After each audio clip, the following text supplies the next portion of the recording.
Hi, this is Ned Siegfried from Siegfried and Jensen. As proud sponsors of BeliefCast, we hope you are inspired by Todd's weekly podcasts, which contain so many courageous stories of recovery and personal growth. Remember, it's not what happened in the past that matters, it's what happens in the future.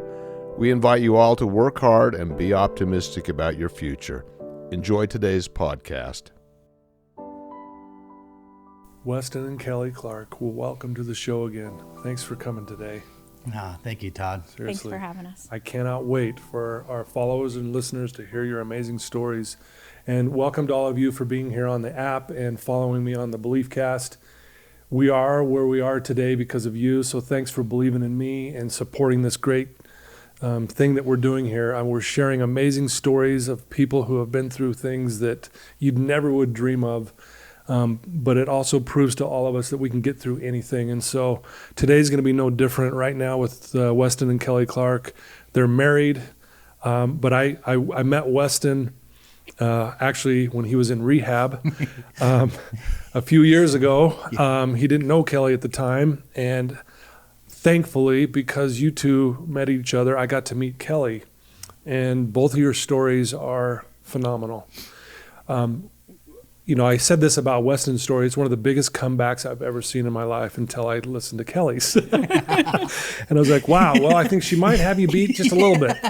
But both your stories are phenomenal in the sense that I cannot believe what you guys have been through and how you're sitting here today so happy, so much light, but it wasn't always like that. And so, you know, Kelly, you know, you're a speaker, you have a podcast, you're an author, you do all these amazing things. We're going to start with you, and I'd love you to just share, you know, kind of the dark times when you were younger and kind of the things that you were going through, and then what happened, that miracle that kind of changed the course of your life. Let's kind of start from there. Yeah. Okay. Well, for me, it really started as a child. You know, I was raised in you know, a normal dysfunctional household, I'll say, right? I mean, there wasn't any like extreme abuse or anything like that. I think we were just regular dysfunctional family.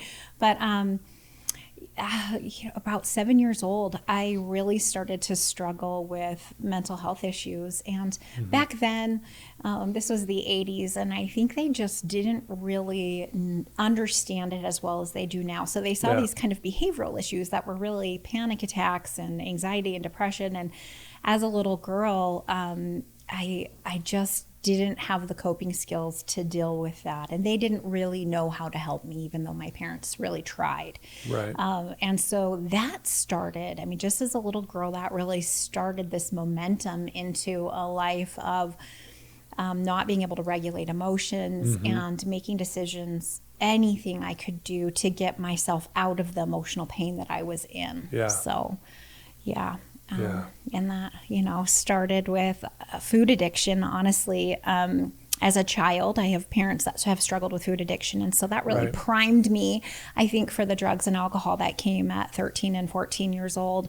Once I put drugs and alcohol into my system, I had found an escape to the chaos that my mind was in. And it was truly like having my mind attacked by a negative influence all the time. It's like having that, you know, we all have heard of that negative tape that runs, and I think everyone has that to some extent.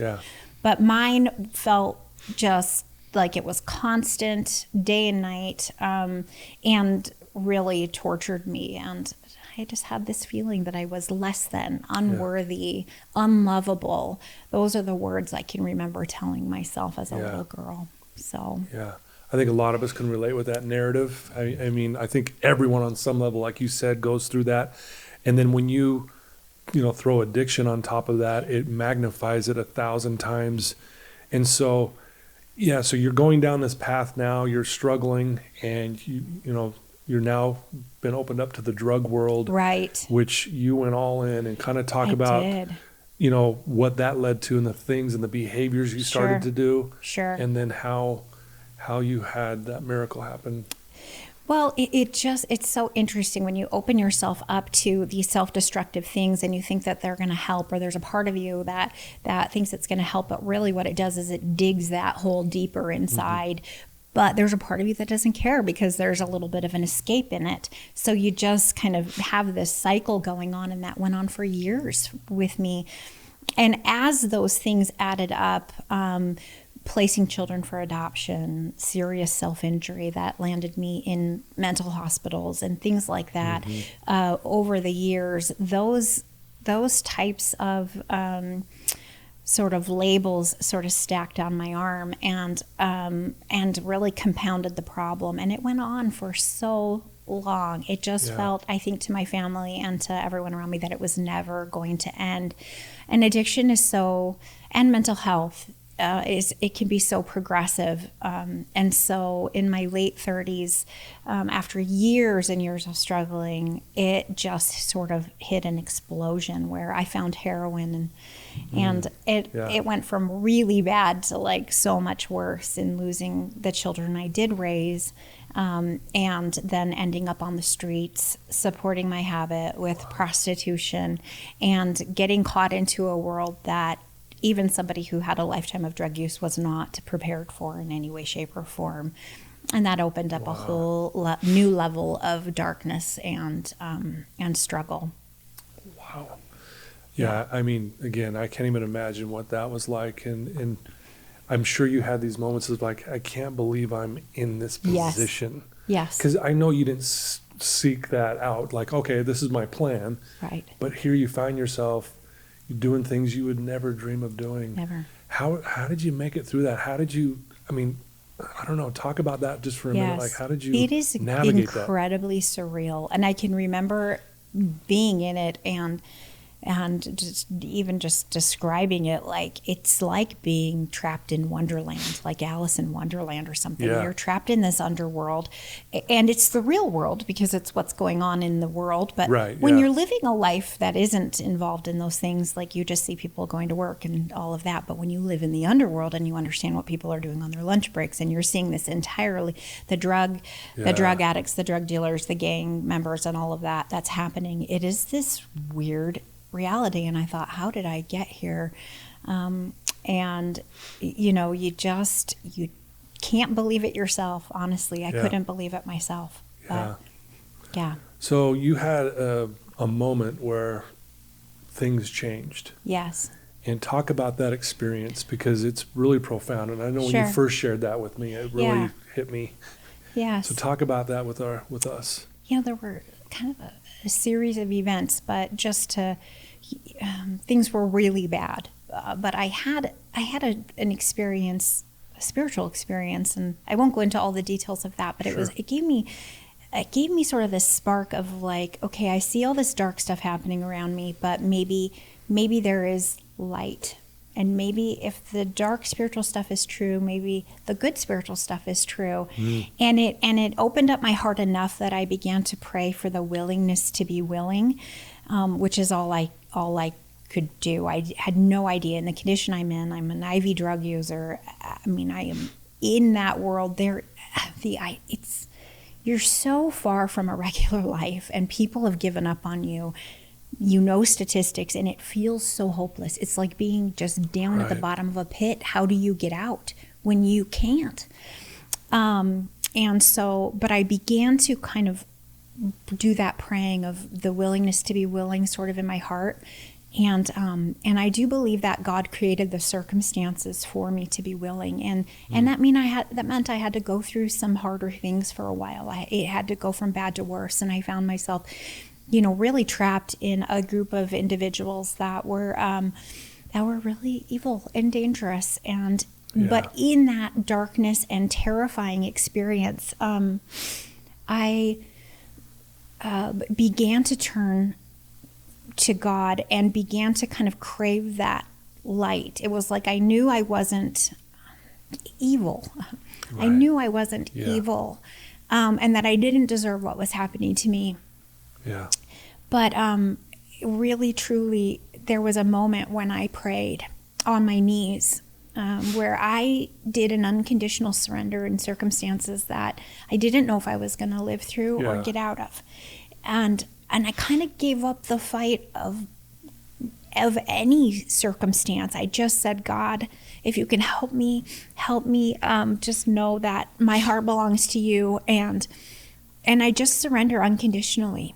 And I made the decision, even in these circumstances, to begin to show love to these people who, it's very sometimes dangerous to show kindness in certain circumstances, but I did it anyway. Yeah. It made me a target, but I did it anyway because it was the only thing I had control over. Was I going to love the people around me even? Yeah. And was I going to choose that? And I did. And God truly delivered me out of circumstances, and it was an amazing step to freedom. And my family was able to get involved and help me to really get away from these people. And I was able to, and that was the start of things for me when I saw that these incredibly challenging circumstances, that God would come in and help me when my heart surrendered. It just began to open up the miracles, the flowing of miracles into my life. Yeah. Wow. Thank you for sharing that part of your story. I know there's so much more to your story. Yes. We'll shift gears just a little bit here. I'm going to ask Weston, because now you two are married now, and you guys are two of the kindest, nicest people I've ever met in my life. Oh, thank you. And Tom. I think when people see you two and go, they can't even believe you've been through what you've been through, and now we're going to hear a little portion of your story. Yeah. When I first heard your story, again, couldn't believe it either. So tell us kind of, the dark time and how you got out of that as well. Yeah. Thank you, Todd. So I guess mine started when I was young, kind of like Kelly's. I dealt with, my dad was an alcoholic. And so dealing with that in the household, and, I just remember, as young as I can remember, my dad drank, and when my dad drank, he got mean. But there was also a kind side of my dad too. And I know when he wasn't drinking, there was a kind side. And I know when he went overboard, he always apologized to me. So it was that's what I was used to as a kid. And I think that comparison, as we lived in a really neat neighborhood, there was a lot of support and people, a lot of friends that I had, and they just had different lives. And so at a young age, it was like I was comparing myself. Why do they have? I want a family like that. Why does my dad have to drink? And so it's just that was that belief that I told myself that, I'm not good enough. That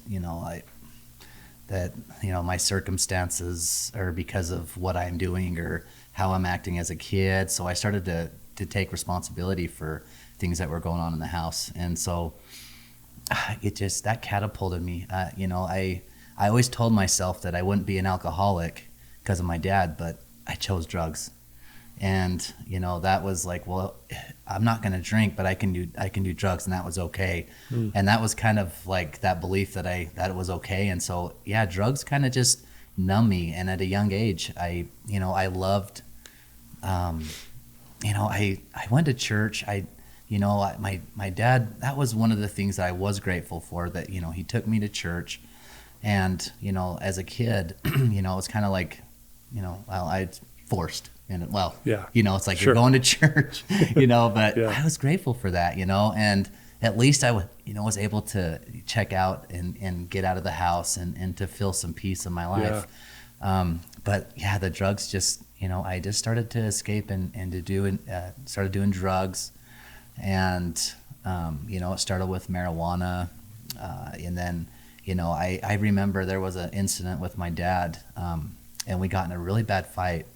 And my dad punched me in the nose, and I remember there was just blood everywhere, and I was traumatized, and I took off. I said, you know what, I'm never coming home, and I left, and that was the start of it, and I moved out, and I started running with gangs, people that were involved in gangs, and I just started to rebel. I said, I'm gonna show him, I'm going to do what I want.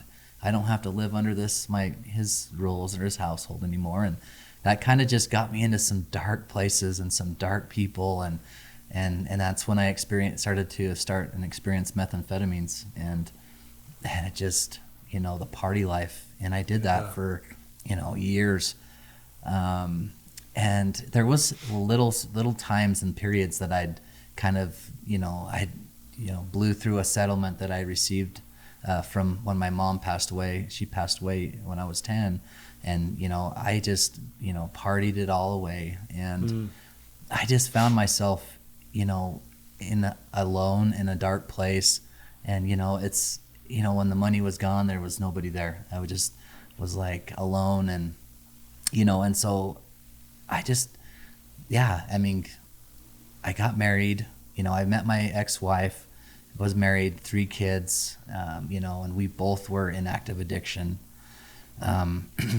And, we just used to fight and, in front of the kids and, and it just got worse and until we, split apart. And, my ex-wife left and I left and my kids were taken from me. And I just was like, well, there's nothing to fight for anymore. And, it just got dark. And, I probably spent 23 plus times in and out of jails.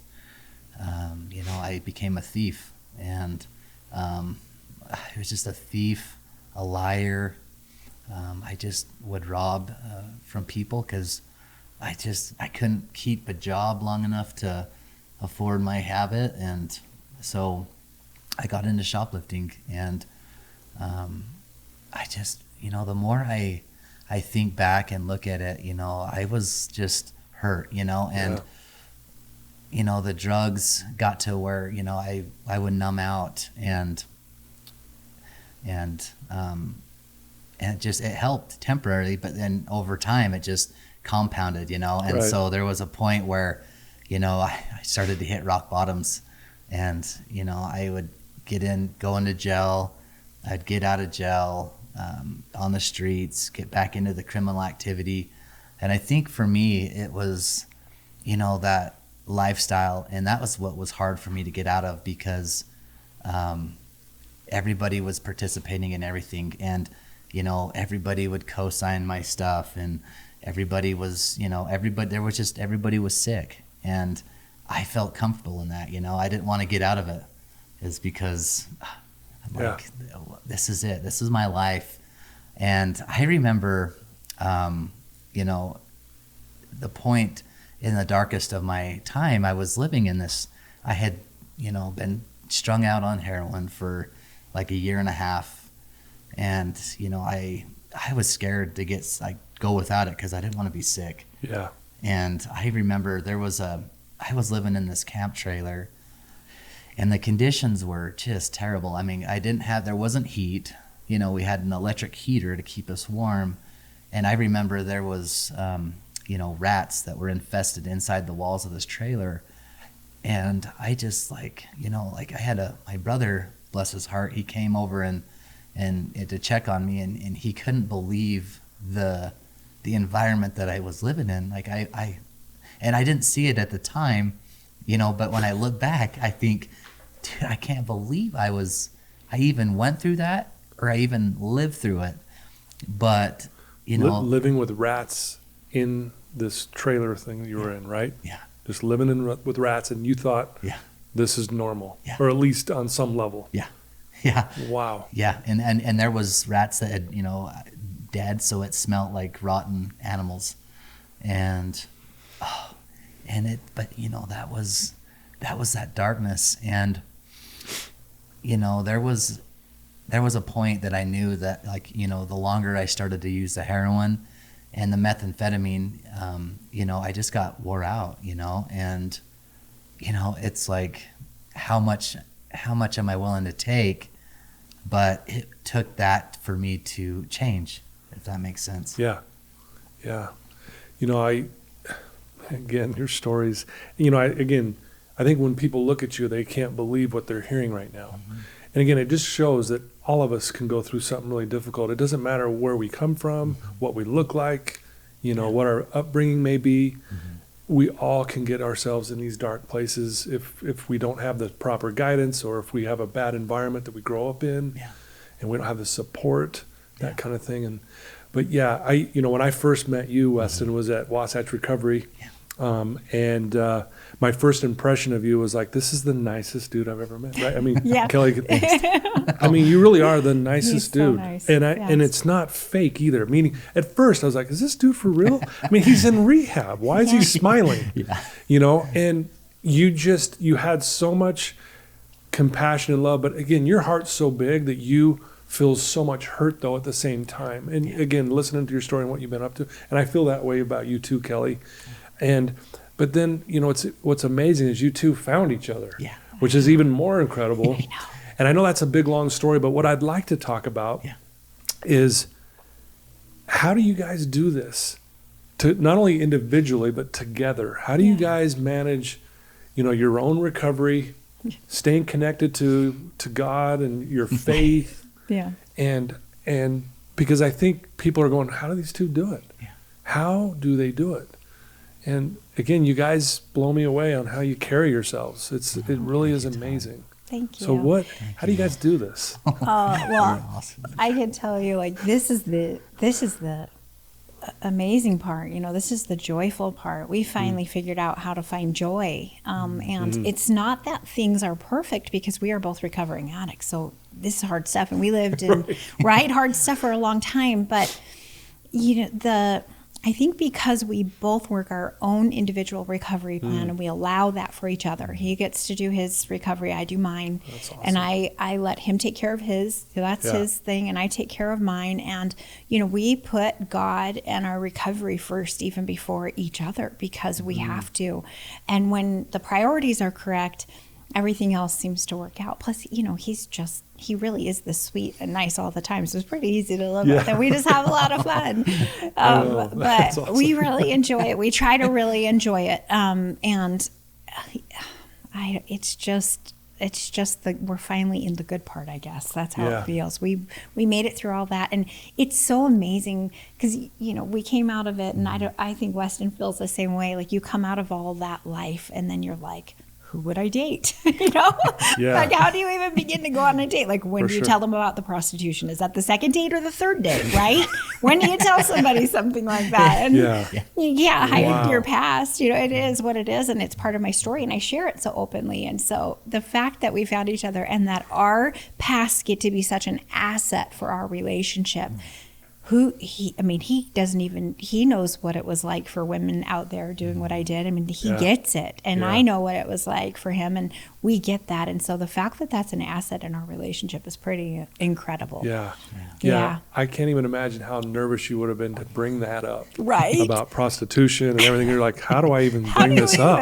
It's like, here's the book. Just read that. Get back to me if you're interested. But the beautiful thing about that, you guys, is the vulnerability piece. Like, how important vulnerability is in your recovery, right? Yes. I mean, that's why we're asked to share all the time. Yes. Because sharing makes us stronger. We're giving stuff away. We're helping people while we share, and we get it back tenfold, right? Yes. That's why we're doing this today, folks. At the end of the day. And he has the same drive that I do, and I noticed this about him immediately, to share his experience, strength, and hope with others. And that has been my purpose as well too. I mean, I came out of all of that, the knowing I am going to share my story. I have to share it because it's you know, it is incredible what God can do when we allow God in. And so for him to have that same purpose, I mean, we just have the same. So we get to come together and live that purpose together. Yeah, you have the same goals, same insights, things like that. Yeah. Oh, I love that, honey. Thank you for sharing. She's so awesome. But you know, I it's so fun to, you know, like you were saying, like, we can relate to each other on so many levels, and we serve as missionaries in the Church of Jesus Christ ARP Addiction Recovery Program, and so we get to go and, you know, use our you know, our weaknesses and our struggles, and we get to testify of Jesus Christ, and we get to help other people. And, you know, I go into those meetings with her, and she opens up, and I just am so grateful that I get to be married to somebody like this. And, you know, I was reading this quote, and it says, you know, the miracles lie on the other side of the storms. And so sometimes you have to go through the storms of life to find the miracle, and she's the miracle, you know. And we get to share our testimonies and we get to help others. And it's, what's fun is like, I'm an addict. And so, I'm still, I'm still going through, over 23 years of addiction. I'm still, my brain's healing, and it's so nice to be able to sit and talk with her. And if I'm struggling with something, that she understands, and, it's nice. And then if she's struggling, that I can understand, and we can walk each other through it, and there's no judgment. Yeah. And that's what's nice is, I'm like, well, this is what I'm struggling with today. Cause we're human and we struggle. There's days that, I'm like, oh, but we just lift each other up, and, that's what I love about her. You guys are awesome. I share this a lot. You've heard me say this a ton to clients, is life happens for us. I really hit on that all the time. And I was thinking about you and your story, and you're living in your car, and you're in the back of a dollar store somewhere, just at the end of your rope, and just living in a parking lot, living with would you ever have dreamed that this would have happened? Think about that all those experiences, as bad as they were, led to this. And same with you. Yes. In those hotel rooms with some dangerous people. Yep. Would you ever have dreamed that this would have come of that? I don't know that anyone around us would have thought that. No, and that's the exciting part. And I'm reminded all the time that life happens for us. Yeah. I want to stress that, because look what you guys are doing now. Yeah. See, people listen to you too because of what you've been through. Had you not been through any of that, they might listen to you, but they're like, what is this? What do these two know?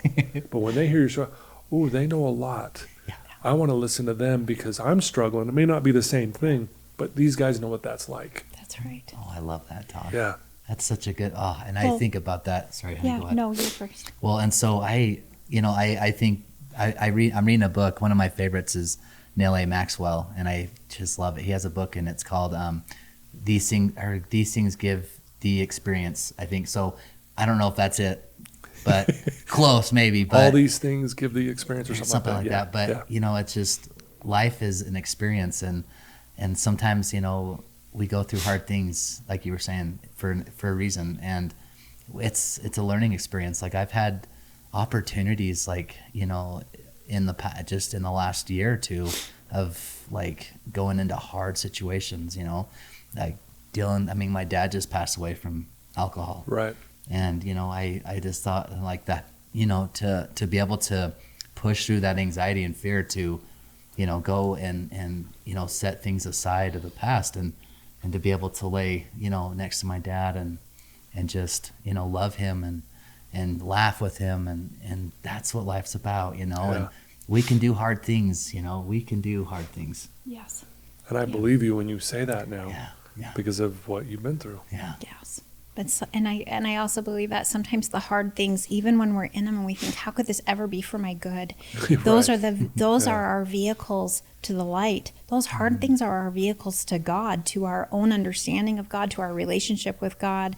And without them, I would just go do my own thing. I wouldn't have ever needed to turn to anyone other than myself, if I could just rely, So there was something so amazing about the hard being as hard as it was, because then the light gets to be that good too. Yeah.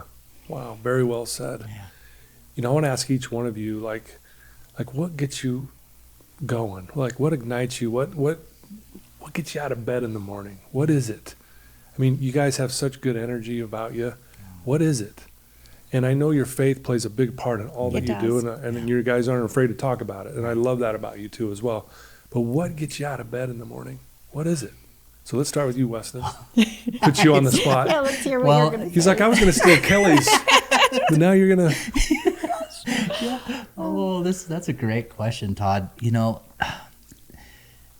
Because for me, like, it's every day. And like I said, I was saying earlier, some days are a struggle. And, dealing with depression and anxiety in the past, and I still deal with it in levels today. It's purpose. Like, I get out of bed and thinking of somebody else, like, that's what helps me get out of bed.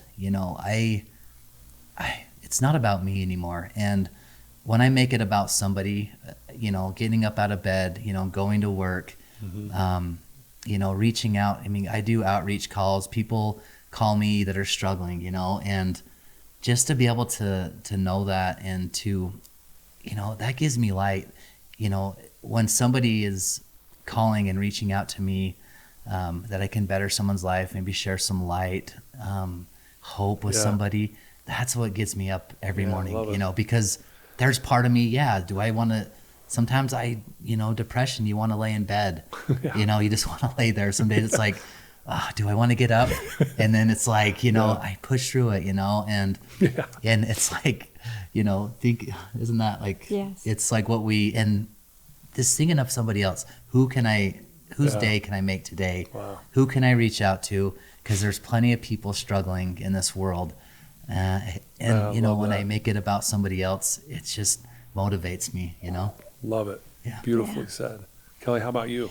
I just think about the past and how much fear and anxiety I used to live in. And now I feel just a general feeling of excitement for my life.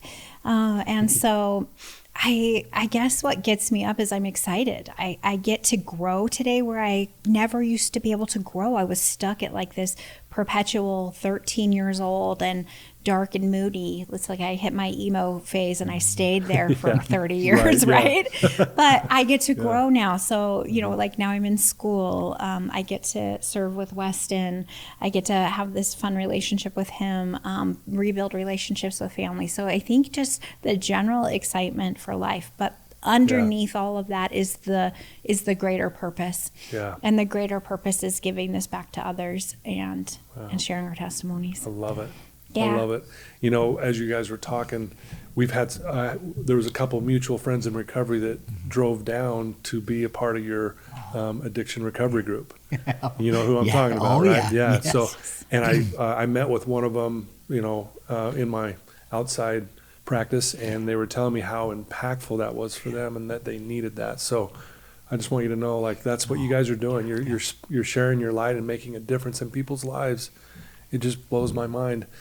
I do want to share this too, because what you basically are saying is this. I heard this from a former client, and I put it to memory because I didn't want to ever forget it.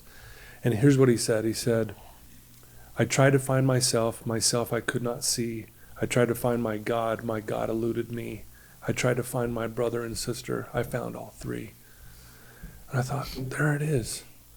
You guys are getting up with a purpose. And you want to make a difference in people's lives. And so anyone listening to this, I really believe in giving it away. We give to get. And it's hard to do that when we're struggling. But like when you said, I'm just going to be kind to these dangerous people right now. Yep. I was just like, wow. I mean, that's you giving it away. And I just think when we do that, it really does get us out of bed. I mean, I try to think the same thing. Like, who can I make a difference in today that'll get me out of bed? Because I want to sleep all day or whatever. So, man, I love what you guys said. Thank you. Oh, thank you, Todd. Yeah. Well, we're grateful. I mean, it's, like I don't know. Life, if there was something I could tell somebody, that there is a light in everybody. Everybody has a light. And sometimes it's hard to see that light in ourselves. Yeah. Like, and whether it's depression or anxiety or fear, it's hard, but, to have a friend, to have friends and to have somebody that, that will see that and ignite that light that we have. And sometimes we have to borrow that light, and anybody that's struggling can borrow that light that I have. Like, that's what that hope that I have is there is hope, and just there's something inside you that light that you have, and don't ever think that you don't have it, because I just borrow mine. Wow. Standing on shoulders of giants, right? Heck I love that. You guys are giants. So hopefully I can stand on your shoulders for a little while. Oh, Todd, No, you guys are beautiful. Thank you for sharing today. Thanks. Thank you for being here and being Thanks for having vulnerable. us. I mean, seriously, people. I mean, unbelievable. Both Weston and Kelly have both been on the podcast before. Weston was a while ago. It was number 174. Kelly was just very recent. It was episode 306. And if you want to hear their full-length stories, go listen to it. We'll put it in the show notes so you can click right to it. But I'm telling you, their stories are phenomenal. And they just shared a little snippet of it. And so I would challenge you guys to do that. And also reach out to them. Kelly on Instagram it's at The Faith Seed. The Faith Seed. Yep. Yes. And then Weston's, his is, he still has the one he had from junior high. Weston Loves Life 81. I love it though. But if you want to reach out to either one of these two amazing people, reach out to them, ask a question. If you want them to come speak to your group, they will do it in 2 seconds. They will help you out in any way. Like Weston just said, borrow our light if you need it. Absolutely. And thanks for being available to do these kind Thank of things. you. We love it. We love Yeah. you, Todd. We You're appreciate amazing. you and all the good you're doing. Like it's amazing, and we love you. Seriously. That means a lot. Thank you. Love you guys too, and love everyone who's on this app and who follows and listens to this amazing Belief Cast with these amazing people. So Thanks. love you guys. Love Take you. care. Love you too. Okay. Thanks, Todd. Okay.